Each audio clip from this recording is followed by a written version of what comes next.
Good evening, everybody, and welcome to the sixth edition of in our virtual seminar series, "The Art and Science of Practical Management: Core Skills for Leadership and Management," with RC Path College President Professor Joe Martin.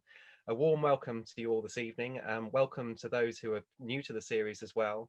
My name's Dr. Matthew Clark, and I am the chair of the Trainees Advisory Committee, and I'll be chairing tonight's session.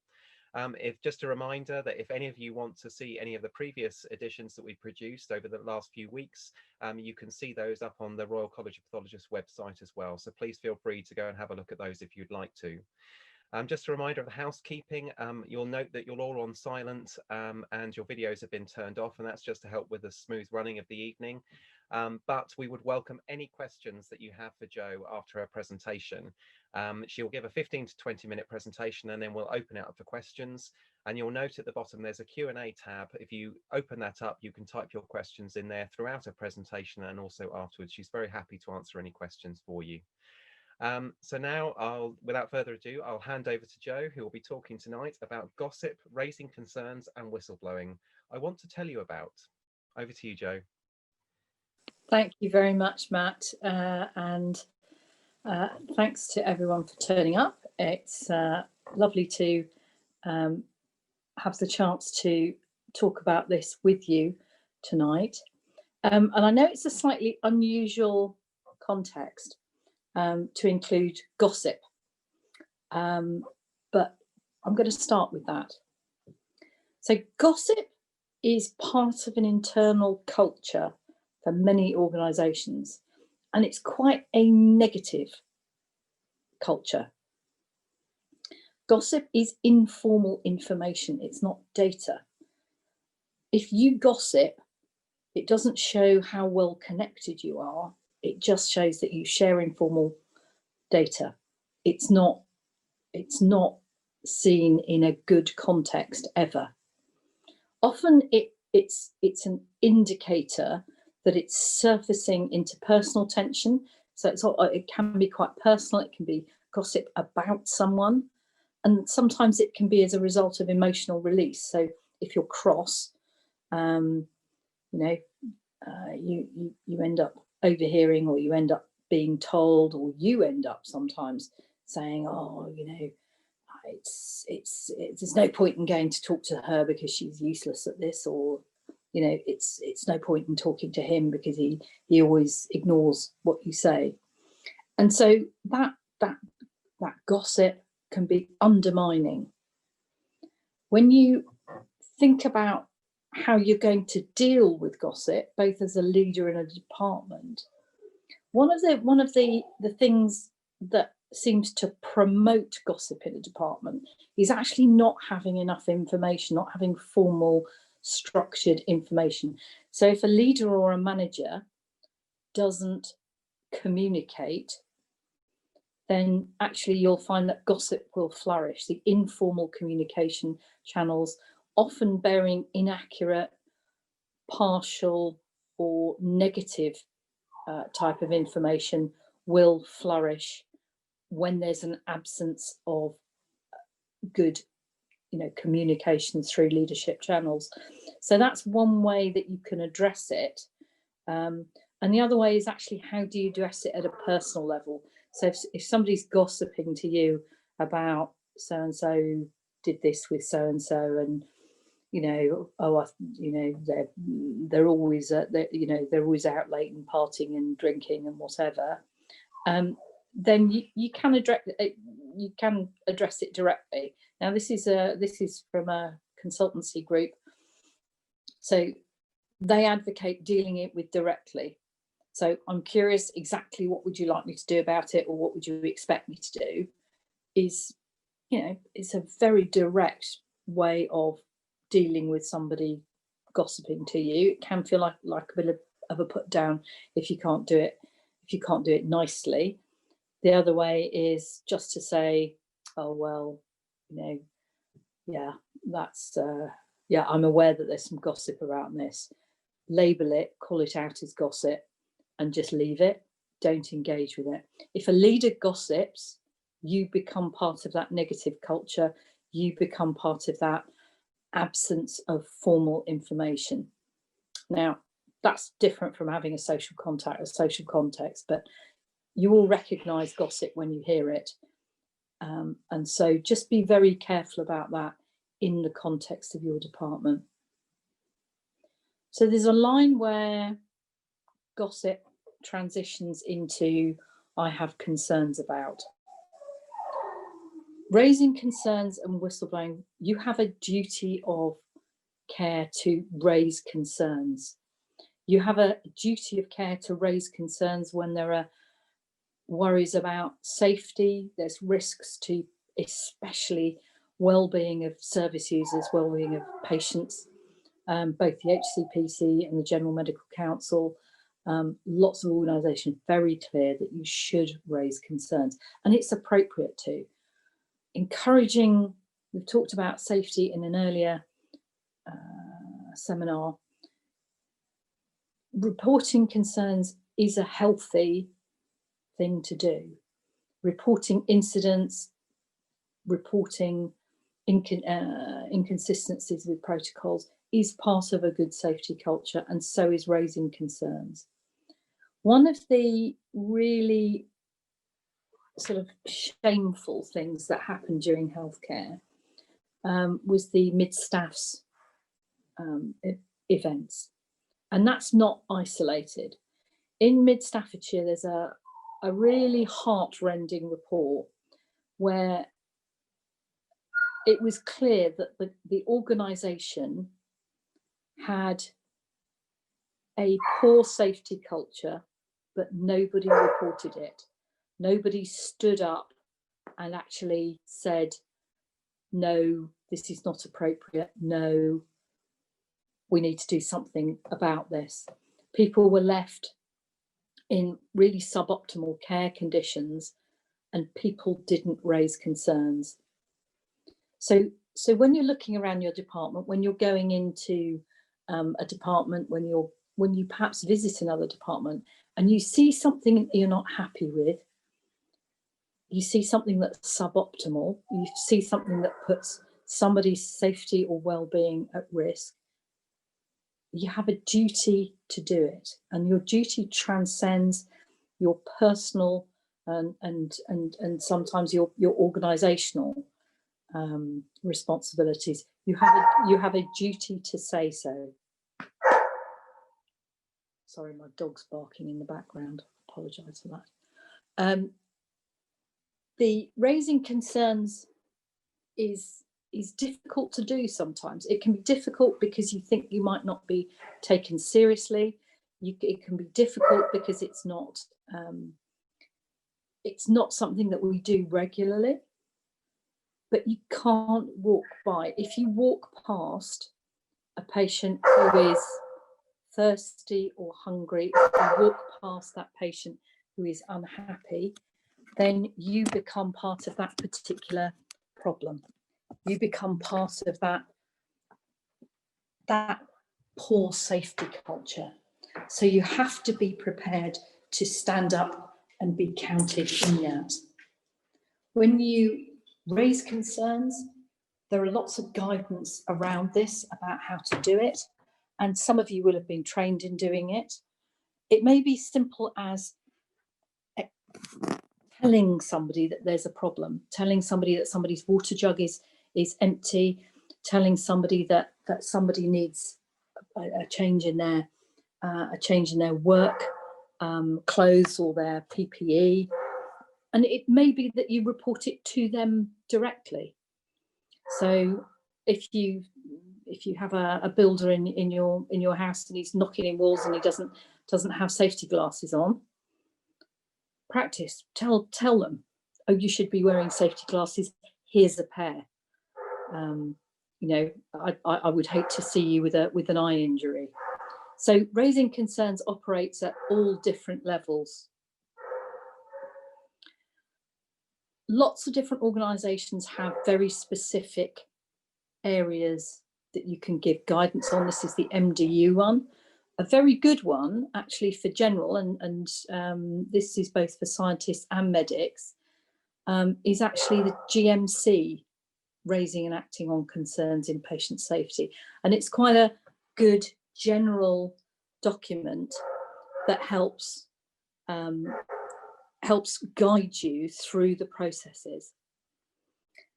When you do something like raise concerns, there are particular safeguards around this.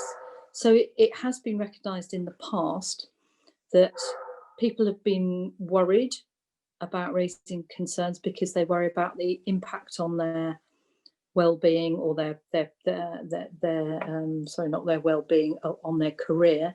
They worry that if they raise a concern in a department, then they'll be victimised for having done it. They'll be branded as a troublemaker. Please don't assume that. The vast majority of people, of leaders and managers, the vast majority of departments will take things seriously.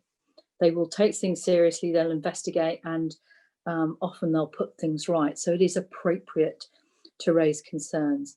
I've been doing a near patient testing in a care home, and one of the first things we did, we were working with medical students, and we were using swabbing, and so we were visiting residents in care homes and staff.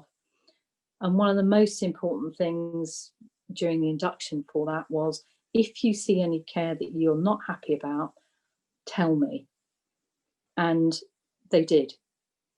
And that was really important in improving the well-being of a particular resident in one care home. So raising those concerns was done appropriately, and it was welcomed by the team. So when somebody raises concerns to you, make sure you welcome it, and make sure that you do something about it. We had trainee nurses at a hospital in East London who raised care concerns on a ward that resulted in 2 of their colleagues, their trained and registered colleagues, going to prison. Those nurses received awards for raising, the trainee nurses received awards for having raised concerns. That's the sort of culture that needs to be celebrated when you do this.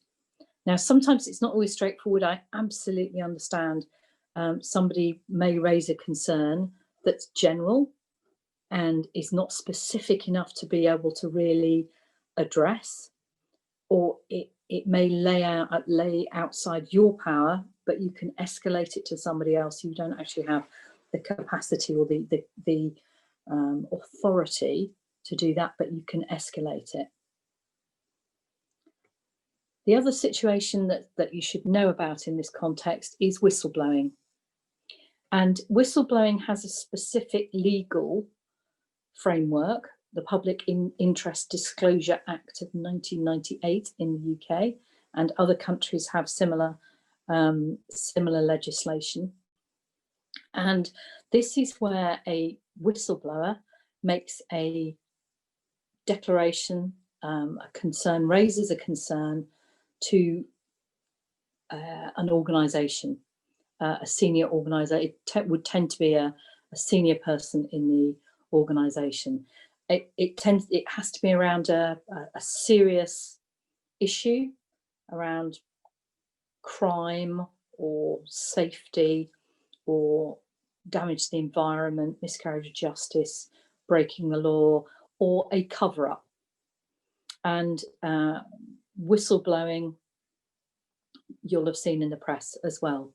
So whistleblowing has a specific legal context, and you are protected when you make a disclosure in that context. Now, I wouldn't encourage you to do the whistleblowing unless you've raised the concerns in the appropriate way. But if you have very serious concerns, or you're worried that your organisation is covering something up, then it is appropriate. Most organisations in the health services will have raising concerns guardians. They'll have whistleblowing members of the whistleblowing nominated members of the board. But you can also go to the general Medical Council or the HCPC also. And I've put examples of how to do that on the on this slide. When you do raise concerns, know the policies, so know your own organisational policies. Document. This is the same slide that I used for a previous one, and it's the same, and it's very good advice in general. Document it, including the specifics of events. If somebody reports something to you, investigate it. Use an external independent person when you need it. If somebody raises a concern about a colleague's practice, don't send an email around asking everyone else for their experience of it. Follow the college guidance around investigating and auditing. Audit everybody's practice in a fair way, impartially, or get an external independent person in to review practice when you need it. The college professionalism unit are very, very helpful in this context as well, and will point you in the right direction. Be straightforward. If somebody raises concerns to you, thank them for doing it. That's part of the process. Find out exactly what they're concerned about and act on it. Document what concerns were raised, acknowledge them, and then feed back to that individual where it's possible. Sometimes it's confidential and you can't go back, but you can say, we have acted on this. There is a process in place. There are personal issues and I can't tell you anything more, but do make sure that's done, and where possible, ensure that the process is completed fast. That's fair for everybody in that, including if it's an individual involved in a particular issue. So that's a brief scamper through gossip, raising concerns, and whistleblowing. Be happy to take questions and be very pleased to hear from any of your experience also. Thank you. Lovely. Thank you very much, Jo. Another really thought-provoking talk. Thank you very much for that. Like you say, we'll open it up to questions from the audience. So please submit any questions to the Q&A function. I just wanted to start, Jo, by just talking about the gossip that you mentioned in the beginning. And it was making me think of, I suppose, if it's a leader that's actually gossiping in a department, terrible. That's almost enforcing a behaviour from someone who is responsible for your team, as it were, and that then there's a danger of it becoming ingrained, I suppose, in a department. Yeah, absolutely, and that's why I think you have to be very careful. You have to be very careful. Gossip can enforce differences between groups of people as well. So you tend to, it generates cliques. You'll never abolish gossip in an organisation.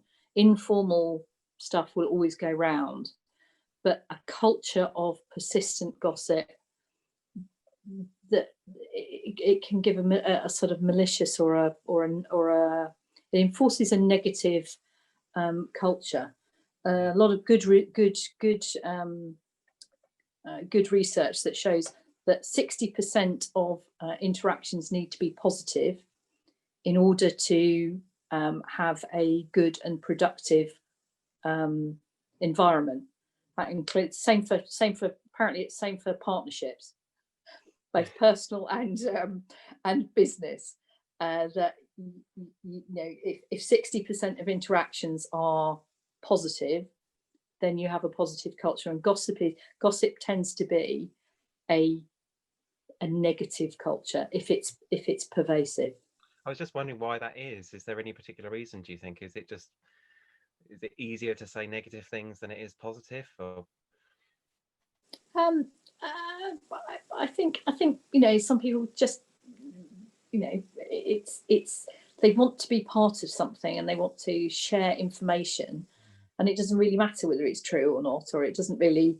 And they don't sometimes, sometimes you don't think about the consequences. It's in the moment, and did you know that so and so's, thinking about leaving? That can really that can really undermine a department. And it is natural to talk with your colleagues, but if a leader indulges in that,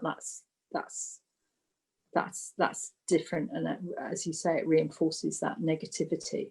I suppose the other thing as well is if it's the team that's gossiping about the leader, and it's difficult, then does the leader know that that's what's being said? And I suppose that's a very difficult dynamic. Yeah, yeah, it is, and it is difficult. But again, it's that information. If you've got real information and you've got real communication going on, it reduces the amount of gossip that tends to go on. Brilliant. Lots of studies on that too. The key word, as you say, communication, good communication within the team. Yeah. We've got some questions coming through. So what about malicious concerns of safety? How do we approach that, especially when it is escalated and results in damage? So I haven't seen, I've seen some malicious complaints. Mm-hmm. And that is unusual, and sometimes somebody will report somebody for making mistakes, and it will be not true. Most health organisations will have if a complaint is found to be deliberately false, will have processes that might result in disciplinary action. But sometimes it's the reasons for that, the underlying reasons for why would you do that? Are you trying to get at someone? Are you trying to damage the department? Have you been wounded in some way? Do you hold a grievance against that particular department? I think most of us as professionals would hope to heavens it wouldn't happen. Yeah. But unfortunately, sometimes it does. Yeah. Okay. Thanks, Jo. Another question's come through. How effective do you think having freedom to speak up guardians has been in getting concerns addressed and reducing the stigma of speaking up? I think sometimes in some context it is, but again, I think it's probably more useful in organisations that don't have a very open culture. So in the organisations where people feel more supported in raising concerns, then they'll be less effective because they won't be so needed. But I think they provide an outlook for people, an outlook for people who are more confident. I've had a trainee actually raise a concern with me in a mentor meeting about worried that one of the consultants, not in our department but in the department where they were in, was drinking, right, and drinking in a troublesome way, but they wouldn't tell me who it was, and didn't want to because they were worried about their career. And that's really interesting, but that comes up so many times, I think. And there seems to be, again, a culture of, again, particularly when you're progressing through, that there's something that's going to, you do raise an issue like this, it's going to stop your career from progressing at that point. Well, this was a surgical trainee, and they didn't want to raise it openly. They didn't want to tell me who the consultant was either. But I dealt with it by approaching the head of department, who I know doesn't drink. So I was pretty certain it wasn't them, and actually saying, we have had an anonymous, not an anonymous, I said, we've got a report of concern about one of your consultants from a drink point of view. Please, could you go and have a think about it and keep an eye, please, for anyone who might be in trouble. So you can still do things about concerns if they're raised in confidence. Always encourage people to raise it, but that's quite difficult. That raising concerns that somebody is drunk is actually quite a difficult one to deal with, because particularly if you're smelling of alcohol, If you smell a colleague smelling of alcohol, then that's actually, you know, that's you are making an assumption that that smell is alcohol. It might be ketoacidosis. It might be, you know, they had a heavy session the night before and it's oozing out through every pore, but they haven't actually been drinking that morning. So there's lots of reasons why they might, but equally so, patients that are coming into contact with or colleagues will be able to smell the same thing, and they will worry. So I have told people that they smell of alcohol. And actually I've had somebody drunk at work, actually completely drunk at work. Wow. And had to send them home and do disciplinary stuff. It was a one-off. And I have told people that they've smelt, you know, can we have a word, please? You smell of alcohol. It may not be alcohol. It might be, you know, there might be another reason why you smell like this, but it's concerning.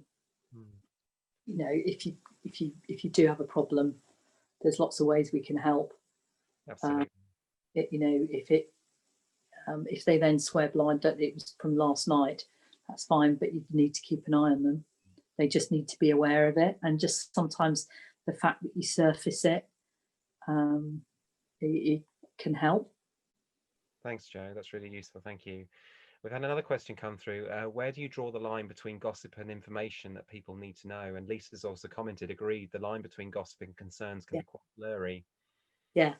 So this is where the sort of formal information sharing comes out. It's departmental meetings, it's WhatsApp groups, all that sort of stuff can be very helpful in providing information. Gossip is stuff that can't be substantiated. Gossip stuff that you can't substantiate, or you can't,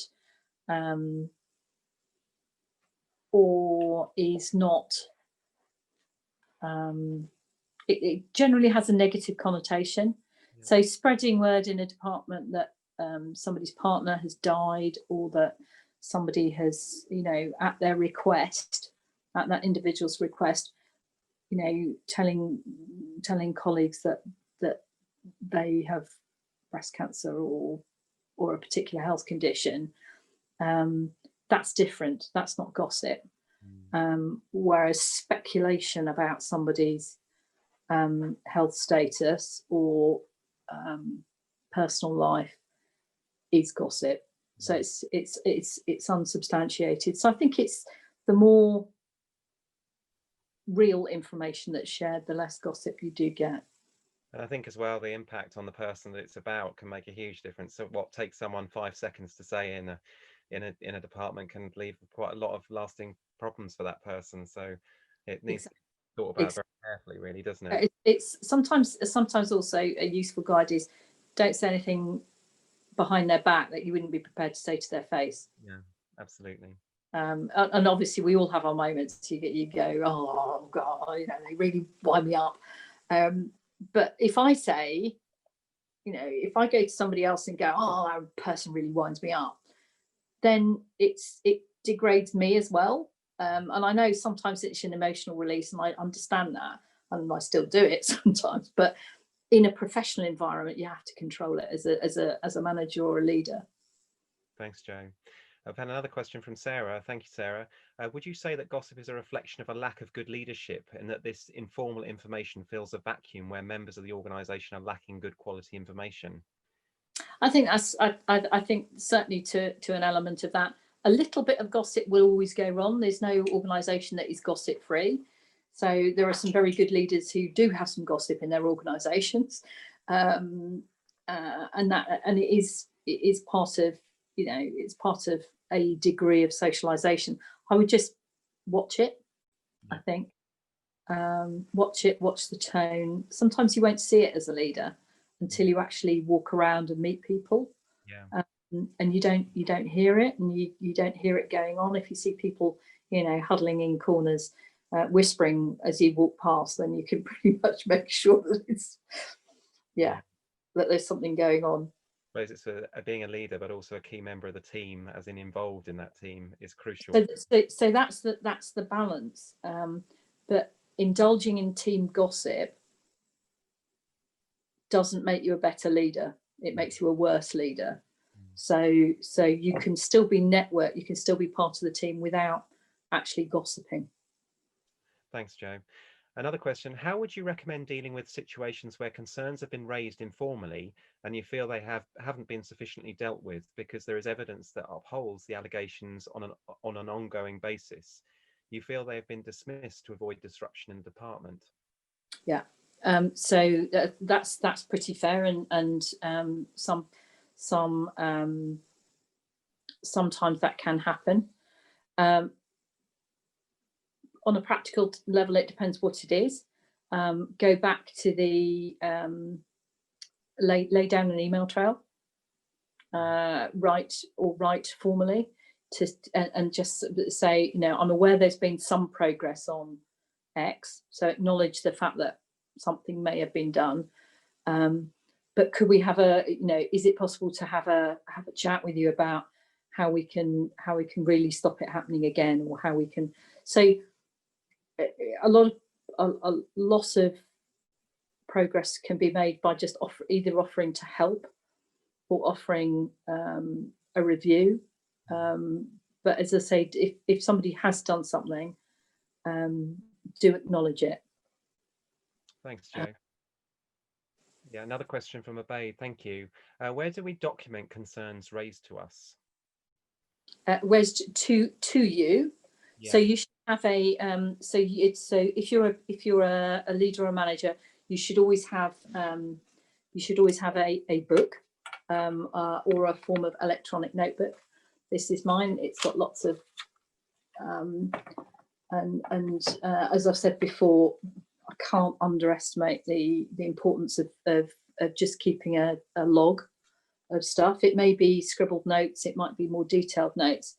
I make notes about meetings I'm at, and it's not a little black book of he said, she said, but it is at the timing and the dating of when those concerns are raised, you do need to keep a record of. Put a special notebook aside for managementy stuff if you don't want to mix them up.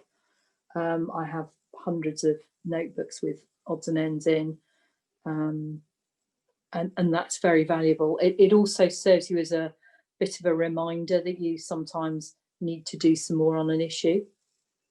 So log it and then log what you've done on that. Lovely. Thanks, Jo. That's useful advice. Another question: if there is a concern in a department but the lead and managers are not responsive, how can a doctor raise it further, as you need the support of the organisation? So if there's so again, document the concern, get data on it where you can, or document the particular events. Always get data. Always get data and information about it. Mm-hmm. It can be you can put a note into the governance committee. Yeah. You can also datix and incident report stuff, which you should do. So if it's a safety issue, you can do that, and that's a formal route too. Go up through the line of command, but you can copy people in.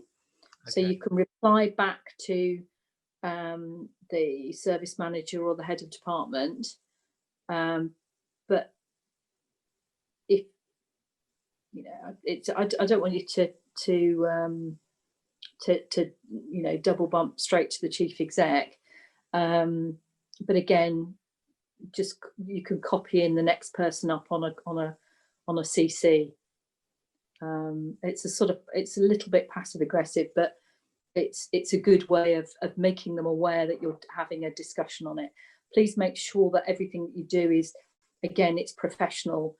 Dear Jo, I noted that when we talked last, I made you aware of the situation on so and so. Be grateful to review where we are with getting this sorted, because on the 3rd on the 3rd of June. This was a concern, and once again it happened on the 4th of July. And it would be good to see it, see it resolved. Thanks, Jo. Sincerely, Jo. We've got another question from Nathan. Thanks, Nathan. How important is it to challenge gossip or rumour early? Is there a recommended way of doing this? So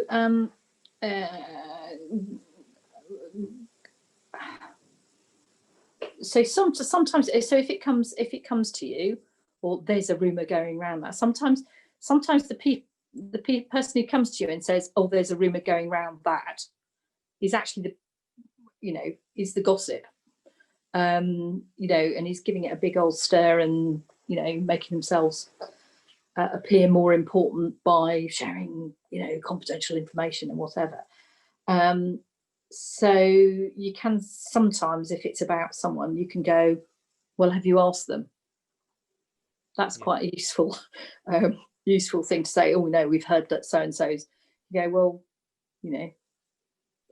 have you asked them, or are you concerned about their well-being?